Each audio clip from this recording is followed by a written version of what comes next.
लगभग एक ही जिले से अब देश को दूसरा इसरो चीफ मिलने जा रहा है। के सिवन के बाद कन्याकुमारी से वी नारायणन इसरो की कमान संभालने वाले हैं। उनके गांव के लिए ये गर्व और खुशी के पल हैं। इस मौके पर वी नारायणन के भाई कहते हैं, हमारे पिता हम दोनों की एजुकेशन अफोर्ड नहीं कर सकते थे, इसीलिए मेरे भाई ने अपनी सीट छोड़ दी। इसके बजाय उन्होंने टीआई साइकिल्स में नौकरी कर ली। उन्होंने बताया कैसे भाई नारायणन ने शुरू में उनके लिए अपने इंजीनियरिंग सपने का बलिदान दिया।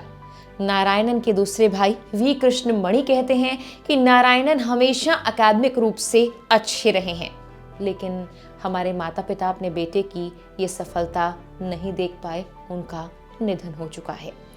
किसान परिवार में जन्मे वी नारायणन का इसरो तक का सफर बिल्कुल आसान नहीं था, लेकिन अपने सफर में उन्होंने हमेशा दूसरों के बारे में सोचा और अब 4 दशकों तक इसरो में कई महत्वपूर्ण पदों पर काम करने के बाद बारी है वी नारायणन के सपने के पूरे होने की। 14 जनवरी को वो वर्तमान चीफ एस सोमनाथ की जगह लेंगे। आज के इस वीडियो में वी नारायणन के सफर से लेकर उनके गांव में जो खुशी का माहौल है उसके बारे में सब कुछ हम आपको बताने वाले हैं। नमस्कार, मेरा नाम है मेघना सचदेवा और आप मुझे देख रहे हैं लोकमत हिंदी पर। साल भर पहले ही चंद्रमा के दक्षिणी ध्रुवीय क्षेत्र में रोवर उतारने वाला दुनिया का पहला देश बना था भारत, और ये कारनामा कर दिखाया था इसरो ने। एस सोमनाथ की लीडरशिप में इसरो ने ऊंचाइयों को छुआ, लेकिन अब इसरो की कमान वी नारायणन संभालेंगे। उनके बारे में डिटेल में बताने से पहले ये जान लें कि उनका इसरो चीफ के तौर पर कार्यकाल 2 साल का होगा। नारायणन अंतरिक्ष आयोग के अध्यक्ष भी होंगे। वैसे तो वी नारायणन जाने माने वैज्ञानिक हैं। रॉकेट और अंतरिक्ष यान प्रणोदन में उनका अच्छा खासा अनुभव है। 4 दशकों के अनुभव के साथ वो इसरो चीफ की जिम्मेदारी को निभाने में अपनी भूमिका निभाएंगे। उनकी वर्तमान पोजीशन की बात की जाए तो फिलहाल वो इसरो के सबसे सीनियर निदेशक के पद पर काम कर रहे हैं। वो लिक्विड प्रोपल्शन सिस्टम सेंटर के चीफ हैं। खास बात यह है कि वी नारायणन ने क्रायोजेनिक इंजन के विकास में अहम भूमिका निभाई है। अब आखिर ये क्रायोजेनिक इंजन है क्या, बताते हैं। क्रायोजेनिक इंजन या क्रायोजेनिक चरण अंतरिक्ष प्रक्षेपण वाहन का अंतिम चरण है जो क्रायोजेनिक्स का इस्तेमाल करता है। क्रायोजेनिक्स अंतरिक्ष में भारी वस्तुओं को उठाने और रखने के लिए बहुत कम तापमान -150 डिग्री सेंटीग्रेड से नीचे इस पर सामग्रियों के उत्पादन और व्यवहार का अध्ययन करता है। ये एक ऐसी तकनीक है जिसे कभी देश को देने से इनकार कर दिया गया था, इसीलिए क्रायोजेनिक इंजन में उनके योगदान की काफी चर्चा है। इसके अलावा उन्हें रॉकेट और स्पेस क्राफ्ट का एक्सपर्ट भी माना जाता है। मीडिया रिपोर्ट्स के मुताबिक उन्हें GSLV Mk3 के C-25 क्रायोजेनिक प्रोजेक्ट के प्रोजेक्ट डायरेक्टर के रूप में भी काम करते हुए देखा गया है। तमिलनाडु में जन्मे वी नारायणन का जन्म एक किसान परिवार में हुआ था। मीडिया रिपोर्ट्स के मुताबिक मेला कटुविलाई नागरकोइल के पास लगभग 100 परिवारों का गांव है नारायणन का गांव, जहां पर खुशी का माहौल है क्योंकि यहाँ के बेटे वी नारायणन को भारतीय अंतरिक्ष अनुसंधान संगठन यानी इसरो का अगला अध्यक्ष नामित किया गया। वी नारायणन के दोनों भाई उनका बेसब्री से इंतजार कर रहे हैं कि वो कब एक बार फिर से गांव की यात्रा करें। गर्व के इस मौके पर वी नारायणन के दोनों भाइयों ने मीडिया को बताया कि कैसे उन्होंने अपने भाइयों की मदद की। रिपोर्ट के मुताबिक किसान सी वनिया पेरुमल और 1964 में एस थंगमल के सबसे बड़े बेटे के रूप में जन्मे नारायणन ने कीझा कटुविलाई के सरकारी प्राथमिक विद्यालय में कक्षा 5 तक की तमिल माध्यम से अपनी पढ़ाई की।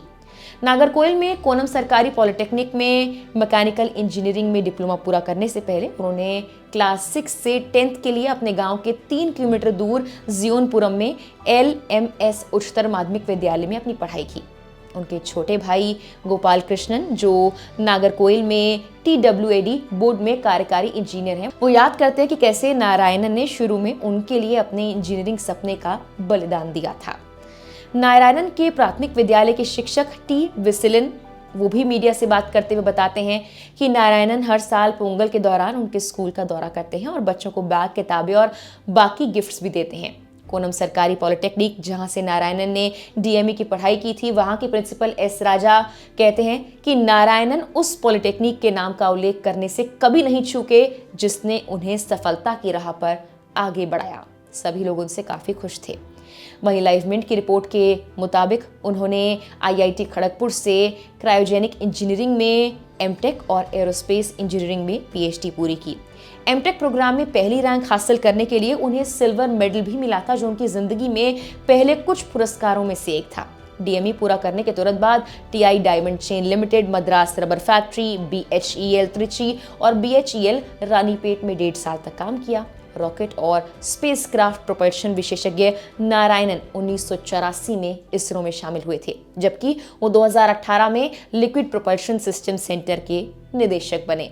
चंद्रयान 2 और चंद्रयान 3 तो आपको याद होगा, इसमें भी उनका अहम योगदान रहा है, जिसके बारे में आगे आपको बताएंगे। लेकिन पहले गौर करते हैं उनको मिले सम्मान और पुरस्कारों पर। एस्ट्रोनॉमिकल सोसाइटी ऑफ इंडिया यानी ASI द्वारा उन्हें स्वर्ण पदक से नवाजा जा चुका है। ASI ने उन्हें रॉकेट और संबंधित प्रौद्योगिकियों के लिए सम्मानित किया है।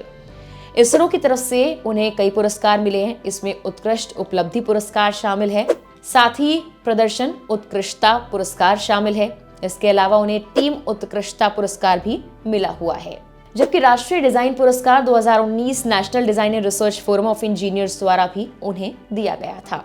Aeronautical society of India AESI द्वारा राष्ट्रीय एरोनॉटिकल पुरस्कार 2019 से उन्हें नवाजा गया है। कॉलेज के दिनों से उनका विजन एकदम क्लियर था। वो हमेशा से ही एक ब्राइट स्टूडेंट रहे हैं। इसरो में आने के बाद चंद्रयान 2 और चंद्रयान 3 जैसे मिशन बाकी टीम के सदस्यों के साथ उन्होंने ही पूरे किए हैं और खूब मेहनत की।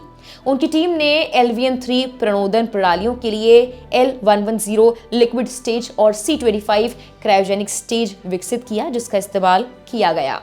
ये अंतरिक्ष यान को पृथ्वी से चंद्रमा की कक्षा में ले गया और विक्रम लैंडर की थ्रॉटलेबल प्रणोदन प्रणाली का इस्तेमाल चंद्रमा के दक्षिणी ध्रुव पर सॉफ्ट लैंडिंग के लिए किया गया। वो राष्ट्रीय स्तर की विशेषज्ञ समिति के अध्यक्ष थे, जिसने चंद्रयान 2 की हार्ड लैंडिंग के कारणों को खोजा, साथ ही इनमें सुधारों की सिफारिश भी की। इस वजह से चंद्रयान 3 की सफलता में भी उनका काफी योगदान माना जाता है। नारायणन ने अगले 20 सालों के लिए इसरो के प्रोपल्शन रोड मैप को भी अंतिम रूप दिया है। जाने से पहले आपको सुनवाते हैं कि वी नारायणन ने अपनी इस नई जिम्मेदारी पर क्या कुछ कहा है। First of all, thank you for your congratulation. ISRO is a great organization and it is a great responsibility given to me by Honorable Prime Minister Modi ji, and ISRO is a organization which has been started in the year 1962. Last 62 years outstanding contribution is done for the society and the country, and you take any field, excellent contribution is made. And this organization is led by very great leaders like Professor Vikram Sarabhai, Professor Satish Dhawan, Professor U.R. Rao, Kasturingan sir, and Dr. Radhakrishnan sir, Kiran Kumar sir, Dr. Sivan sir, and then of course the present chairman, Mr. Somnath. So great leaders have given leadership role to the organization, and now I am extremely thankful to the Honorable Prime Minister for having great faith on me and giving that responsibility. And I am sure with the type of the employees and technocrats and management staff available in ISRO, we will be in a position to do great job and contribute for the country. फिलहाल के लिए इस video में इतना ही। नमस्कार।